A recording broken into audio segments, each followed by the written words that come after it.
Alright guys, welcome back to the channel. Today I'm with Jerry and Bailey. Say hi. How's it going, guys? A special day because we're gonna review his Lamborghini Gallardo. What year is it? It's a 2004. 2004. And he's gonna tell us why that is such a special car. So stay tuned because this is gonna be quite interesting.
I chose a Gallardo because I've always been in love with the lines of the Lamborghini, and the design came from an old design back from the Countach days, and even the modern Lamborghinis have that what they call the Gandini line. Marcello Gandini was a very known designer who had a big hand in the Countach, and that's my all-time ultimate dream car. So that's kind of what made me fall in love with the Gallardo.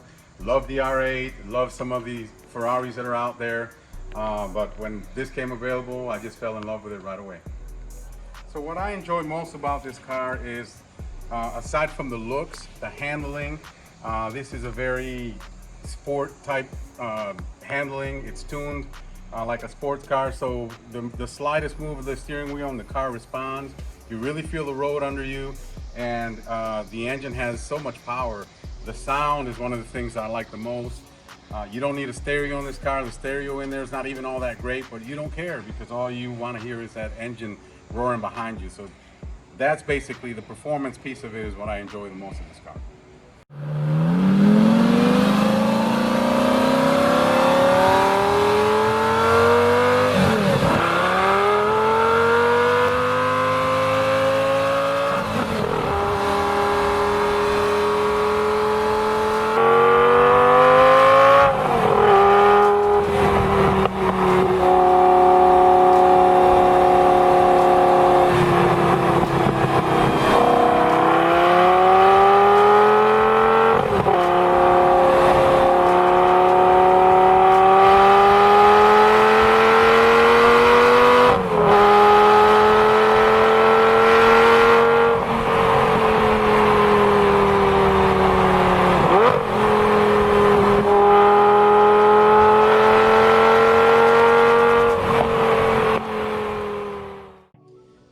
Change one thing on this car, it would definitely be the transmission.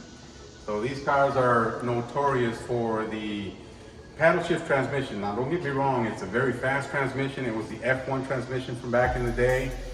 It's still very fast even to today's standards. It's faster than you trying to shift manually.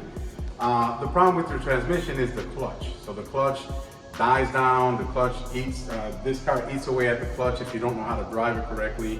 And even if you're driving it correctly, it eats the clutch pretty fast. And okay, clutches, you know, they go bad, but the problem is the clutch job on this job is $7,500 on average. So it could be more, it could be a little less, but not a lot less. So for the most part, if you're a Gallardo owner, the one thing you would definitely change is that whole system where the clutch goes bad and it costs that much to change. So these cars are fairly reliable. Personally, I've had this car for 2.5 years. Haven't had major issues with it. The mechanical part of it, most of the engine is very straightforward. It shares a lot of parts with Audi cars. Audi actually had bought Lamborghini when this car was produced. So there's actually Volkswagen parts, Audi parts. If you go to someone who knows how to handle these cars and maintain them, you're going to save some money on parts. However, it is a supercar after all. It's riding on Pirelli P0 tires. The size of the tires make them fairly expensive. You can spend up to $600 per tire on this car. The oil changes aren't terrible. Again, it's a straightforward, it's a sump pump engine. However, you're going to spend anywhere from $250 to $500 per service. And you know, if the transmission goes bad, I already touched on that earlier. You're talking not the transmission, but the clutch. You're talking a pretty expense. So depending on how you drive the car, how you take care of the car, you're going to have to plan for these expenses as part of the ownership. When you purchase a car like this, you want to definitely get a pre-purchase inspection. During that inspection, you want to go somewhere where they can connect the computer to it and they can tell you what the clutch life is. You have to be very conscious of the clutch life of this car, because the problem is you can be driving down the road and if your clutch goes out, you're stranded on the side of the road. It is a four-wheel drive car, not a car you want to hitch up to a tow truck and have them drag it anywhere. So you just have to be conscious of the mechanics of this car. It can be very reliable if you know what you're looking for. My advice would be to research them. It's a wonderful experience.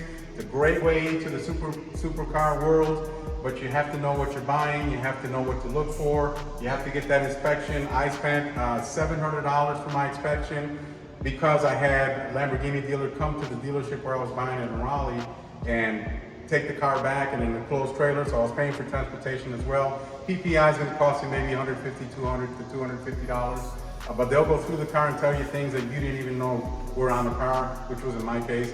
So I highly recommend you doing a PPI, knowing what to look for, have the clutch inspected, make sure you check the tires, and you know, the engine alone in this car is about $60,000. So you want to make sure that somebody goes through that engine and you know that there's no leaks, that everything is kind of running well. Once you have a car that's sorted out, like I purchased a car that was sorted out 2.5 years ago, your expenses are going to be fairly low until you get to the warehouse.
My dream car was always the Lamborghini Countach, which is an older brother to this one.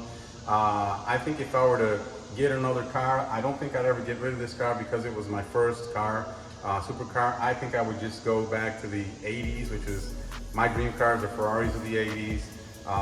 You know, older Italian cars are what I like. So that's probably what I would go for. So I've thought of upgrading a couple things on this car. The front bumper. Obviously the newer versions, the LP versions, have a more aggressive, nicer front bumper. I've also thought about putting the Superleggera side skirts on this car, which are basically side skirts that are carbon fiber. They look amazing on this car. Those are basically the two upgrades that I would consider.